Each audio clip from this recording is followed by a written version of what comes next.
Hello, my name is Jennifer Bunton. I will be talking about the changes that happen in gait within early childhood, adulthood, and older adulthood. I will also talk about the changes um, in gait between the different stages of development, the principles for each, a common abnormality in each, and a physical and preceptual constraints in each area of development. As stated in the book, Lifespan Motor Development, people constantly change the way they walk as constraints change. First, early childhood. The characteristics of an infant taking his or her first steps are: the child has a wide base of support. The feet are placed in the side plane. The feet are turned out. The stride length is short. The child's arms are held at high guard. Feet are flat when they are moved and when they are placed on the floor.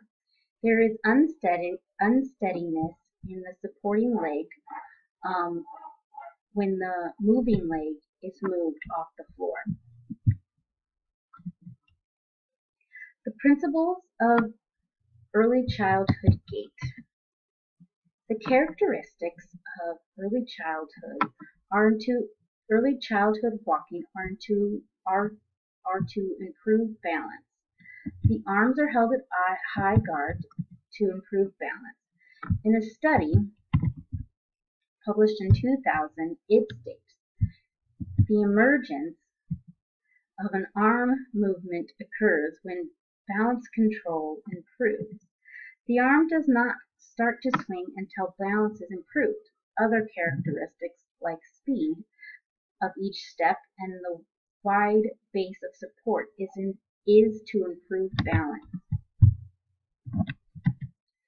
A common gait abnormality in early childhood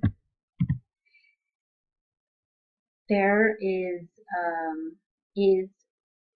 in-toeing. The different causes of in-toeing. There are different causes of in-toeing. One is that the tibia or the femur is turned inward, pointing the toes inward. Another cause is metatarsal adductus. This is when the toes are pointed inward.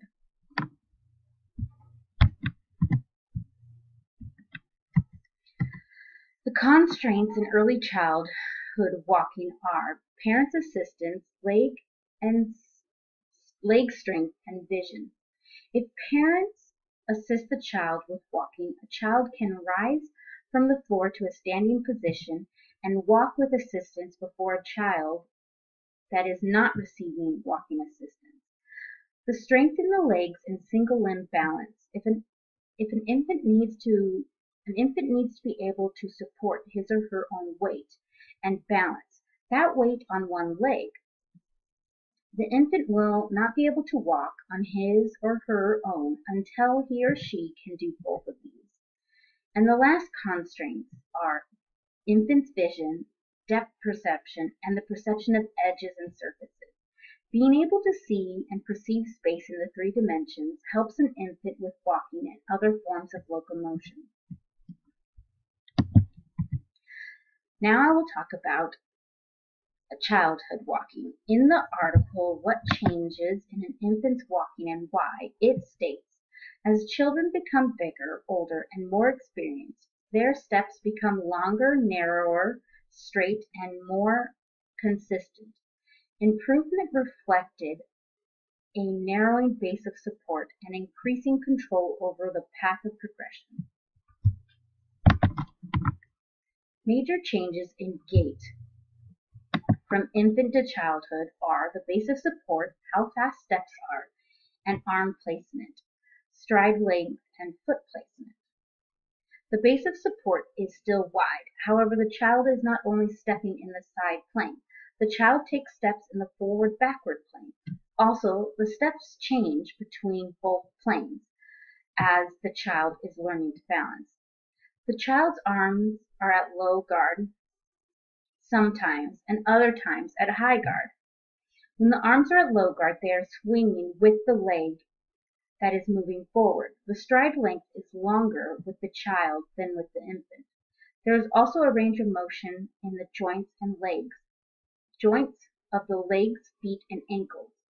The infant did not have. The child's foot placement is heel then forefoot pattern and the flat foot pattern, while the infant's is just the flat foot. Principles of childhood and development are stride length and rhythm and coordination. Stride length gets bigger as a child grows. One reason for this is because the legs get longer.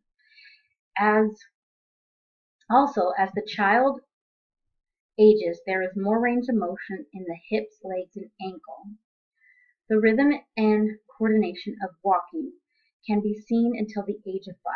Any changes after that are subtle and may not be seen by most people. The coordination of the arms, legs, and thighs is gained by experience with walking. In a study conducted in 1993, they found that after 3 months of walking, a child found an adult-like coordination of the legs, arms, and thighs.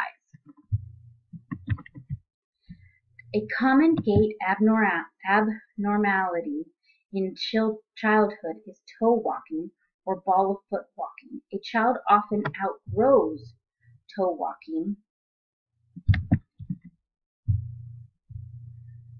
and when toe walking continues, it's usually done by a child out of habit and can be asked to stop, and gait will return to normal. Nerve diseases can also cause toe walking. A physical and perceptual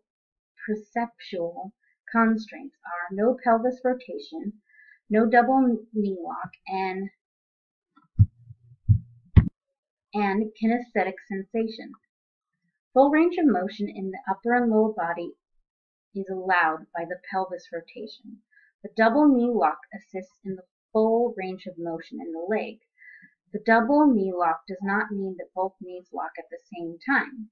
Because a child does not do the double knee lock, there's no full range of motion. Kinesthetic sensations gives information to the brain about the position of the body parts, the relation of other body parts, and the movement of the body and where the body is. This may help with the child's gait because the child needs to know where the feet are and if the foot is ready to take all the weight of the body and the position of the body before steps are made. Next is adulthood walking. There are many changes between childhood gait and adult gait. The stride length has increased. The adult walks only in the forward-backward plane. The base of support is not wide, it is lateral. The adult does not turn the toes out like the child does. The foot is not flat on the floor for walking. The adult uses the pattern heel then forefoot to increase range of motion. The adult uses the double knee lock pattern to gain full range of motion in the leg. There is rotation in the pelvis. The last major change is the arm swing. Adults' arms and legs. The adult's arms and legs that are opposite move back and forward in a coordinated pattern. The child swings arms, but not in this pattern. Principles for the adult development are arm swing, motion, and stability. The arm swing when walking is the manifestation of Newton's third law of motion. There is an action and a reaction. As Newton said, for every action there is an equal and opposite reaction. The action is moving the leg forward, and the reaction is the arm of the same side moving backward. Also, the arm swing stabilizes the body and decreases the energy cost. Thus, the stabilizing effects of the arm swing could lead to a decrease in energy cost as a result of minimizing neuromuscular effort to maintain balance. The base of support for an adult changes because of mobility is desired for walking. When the base of support was wide for the child, there was not much mobility, but there was lots of stability. But an adult wants mobility, so the stability needs to be sacrificed. Also, the adult is more mobile and stable because of the change in the body. The book, Lifespan Motor Development, states, movement patterns are dictated by the shape and structure of the human body and limbs. So, as the body grows and matures physiologically, walking is able to be done with more proficiency because the legs are longer, they're stronger, and they're able to hold up the body in the proper position for walking. A common gait abnormality for adults is Trendelenburg's sign. There is weakness in the gluteus minimus, causing the pelvis of one side or both to drop during walking. As you can see in this slide, her left hip is dropped because her right gluteus medius is weak. The constraints for adults. The vision of an adult has developed and matured, making it possible for adults to walk without restriction. The adult has walked for longer, making it so that the adult has built up skills in walking. Now, for the last stage of development, which is older adulthood. The major changes in older adulthood as compared to adulthood walking is stride length is shorter, the speed of walking is slower, there is less range of motion in the legs, hips, and feet, the older adult's toes are turned out, the arms do not swing as much or in the same way as an adult does. In a study published in 2015, it states, age reflects a decline in arm swing movement during gait. The foot placement looks more like a shuffle of the feet along the floor, but it still uses the heel then forefoot pattern. Also, steps are still taken in the forward-backward plane. A theory as to why stride length and outtoeing happens with older adult walking is because of the speed of the steps, because older adults walk slower. When adults walk slower, they also have stride length reduction and more outtoeing, just like the older adults do. One common gait abnormality for older adults is arthritis. With arthritis, there is pain in the joints. The book Lifespan Motor Development states, more often older adults modify their gait to accommodate pain. The constraints for older adults for walking are fear and balance. Fear of falling makes it so that an older adult will change their gait.